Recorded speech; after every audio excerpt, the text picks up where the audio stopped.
जय हिंद साथियों, मैं कुमुद स्वागत करता हूं आपके अपने परिवार मिथिला एकेडमी में एक प्रयास सफलता की ओर। दोस्तों, आज हम आपके साथ चर्चा करेंगे अमेरिकन रिवर के बारे में। दोस्तों, इस टॉपिक से भी डिफेंस एग्ज़ाम में प्रश्न पूछता है, जैसे आर्मी, एयरफोर्स, नेवी, DRDO इस सब में। तो दोस्तों, आज का टॉपिक रहा अमेरिकन नदी। तो दोस्तों, अगर आप इस चैनल पर नए हैं तो चैनल को सब्सक्राइब करें, साथ ही लाइक और शेयर करना न भूलें। तो आइए दोस्तों, जानते हैं अमेरिकन रिवर के बारे में। पहला है मिसिसिपी नदी। संयुक्त राज्य अमेरिका में सबसे महत्वपूर्ण नदियों में से एक है। यह मिनेसोटा में, मैक्सिको की खाड़ी में, लुसियाना में 3778 किलोमीटर उत्तर से दक्षिण की ओर बहती है। मिसौरी नदी के साथ मिलकर यह दुनिया की चौथी सबसे बड़ी नदी प्रणाली बनाती है। मिसिसिपी में मिसिसिपी का स्रोत इटासा झील है। अब हम आगे जानेंगे दोस्तों। अगर आप इंग्लिश में लिखना चाहते हैं तो इंग्लिश में भी नीचे में दिया हुआ है। अब हम जानेंगे सेकंड नदी के बारे में, जो कि बहुत ही इम्पोर्टेंट है, कोलोराडो रिवर। यह नदी दक्षिण पश्चिम संयुक्त राज्य अमेरिका की सबसे महत्वपूर्ण नदी है। कोलोराडो में रॉकी माउंटेन नेशनल पार्क से शुरू, कोलोराडो नदी दक्षिण पश्चिम में 2334 किलोमीटर तक उत्तर पश्चिम मैक्सिको में कैलिफोर्निया की खाड़ी तक चलती है। कोलोराडो ने अपनी लंबाई के साथ कई घाटी का गठन किया, विशेष रूप से एरिजोना में ग्रेट कैनियन। कोलोराडो में महत्वपूर्ण बांध भी है, जिसमें लास वेगास के पास हुवर्ड डैम यानी लेड मिड का निर्माण और एरिजोना में ग्लेन कैनियन डैम यानी लेक पावेल का निर्माण करता है या शामिल है। आप जानेंगे तीसरी नदी। इंग्लिश में लिखना चाहते हैं तो नीचे दिया है, आप उसको नोट्स करते जाएं। दोस्तों, एग्ज़ाम में प्रश्न पूछता है कि कोलोराडो नदी अमेरिका के किस दिशा में, संयुक्त राज्य अमेरिका की किस दिशा में बहती है? तो दक्षिण से पश्चिम, इस तरह से प्रश्न पूछता है। अब जानेंगे आगे। Columbia river. यह नदी, कोलंबिया नदी, प्रशांत नॉर्थ वेस्ट का एक महत्वपूर्ण जलमार्ग है। ब्रिटिश कोलंबिया के रॉकीज में उगते हुए वाशिंगटन राज्य में प्रवेश करने से पहले कोलंबिया झील रेलवे स्टॉक से बहती है। वाशिंगटन में कोलंबिया के साथ ग्रांड कैलिली डैम झील रूजवेल्ट बनाती है, जो 1943 में जब यह पूरा हुआ तो ग्रांड कूली नदी का सबसे बड़ा जल विद्युत संयंत्र था। अब जानेंगे चौथी नदी के बारे में। अगर आप इंग्लिश में लिखना चाहते हैं तो लिख सकते हैं। सेंट लॉरेंस नदी महाझीलों को बहाती है और पूर्वी कनाडा के एक प्रमुख जलमार्ग के रूप में कार्य करती है। पहली बार 16वीं शताब्दी में जैक्स कार्टियर द्वारा खोजा और नामित किया गया था। सेंट लॉरेंस ओंटारियो और न्यूयॉर्क के बीच की सीमा बनाते हुए थाउजेंड द्वीप समूह के लेक को ओंटारियो के पूर्वोत्तर कोने से निकलता है। सेंट लॉरेंस ओटावा और सागनिया नदियों को प्राप्त करता है और मॉन्ट्रियल और क्यूबेक सिटी को होकर बहता है।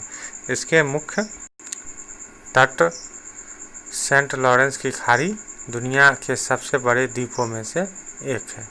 हम जानेंगे चौथी नदी के बारे में।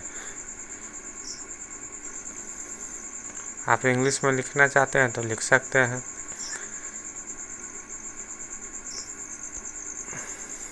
चौथी नदी है हडसन रिवर। यह 17वीं शताब्दी की शुरुआत में हडसन नदी ऐतिहासिक रूप से महत्वपूर्ण अमेरिकी नदी रही है। अंग्रेजी खोजकर्ता हेनरी हडसन के लिए नामित यह पूर्वी न्यूयॉर्क राज्य के माध्यम से 315 मील की दूरी पर बहती है। मोहक नदी प्राप्त करने के बाद हडसन मैनहट्टन और न्यू जर्सी के बीच सीमा बनाने से पहले न्यूयॉर्क की राजधानी अल्बानी और वेस्ट पॉइंट से बहती है। हडसन वाशिंगटन इरविंग और अमेरिकी परिदृश्य चित्रकारों को हडसन रिवर स्कूल के लिए एक प्रेरणा के रूप में सांस्कृतिक रूप में भी महत्वपूर्ण है। आप जानेंगे आगे। मैकजी नदी कनाडा की सबसे लंबी नदी है। ग्रेट स्लेव झील से 1080 मील की दूरी पर बहते हुए नदी कनाडा के नॉर्थ वेस्ट टेरिटरी में फोर्ट प्रोविडेंस और फोर्ट सिम्पसन से बहती है। ब्यूफोर्ट सागर का एक विशाल डेल्टा में खाली हो जाती है। मैकजी उत्तरी अमेरिका से आर्कटिक महासागर में बहने वाली सबसे बड़ी नदी है। नदी का नाम स्कॉटिश खोजकर्ता अलेक्जेंडर मैकजी के लिए रखा गया था, जो लुईस और क्लार्क में 10 साल पहले कनाडा को प्रशांत क्षेत्र में ले गया था। अब जानेंगे 7वां स्नेक रिवर के बारे में जानते हैं। स्नेक नदी उत्तरी पश्चिम संयुक्त राज्य अमेरिका की एक प्रमुख नदी है। येलोस्टोन नेशनल पार्क में उगते हुए सांप अपने 1078 मील के मार्ग के साथ दक्षिणी इडाहो को टक्कर देता है और पोकटेलो और बोइस के माध्यम से बहती हुई स्नेक नदी इंदहो और ओरेगन के बीच की सीमा बनाती है, जिसमें प्रसिद्ध हिल्स घाटी भी शामिल है।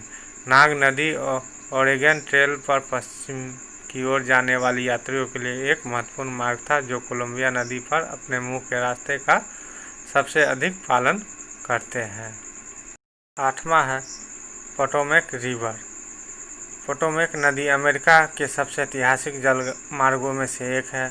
वेस्ट वर्जीनिया में फेयरफैक्स स्टोन पर उठते हुए पोटोमैक 405 मील की दूरी पर चलता है, जो वर्जीनिया और मैरीलैंड के बीच की सीमा बनाता है। वाशिंगटन डीसी को पोटोमैक पर एनाकोस्टिया नदी के साथ संगम पर बैठाया गया था। जॉर्ज वाशिंगटन का बागान माउंट वर्नन पोटोमैक पर था, जबकि रॉबर्ट ई ली के 2 आक्रमण उत्तर में पोटोमैक गृह युद्ध के प्रमुख कार्यक्रम में थे।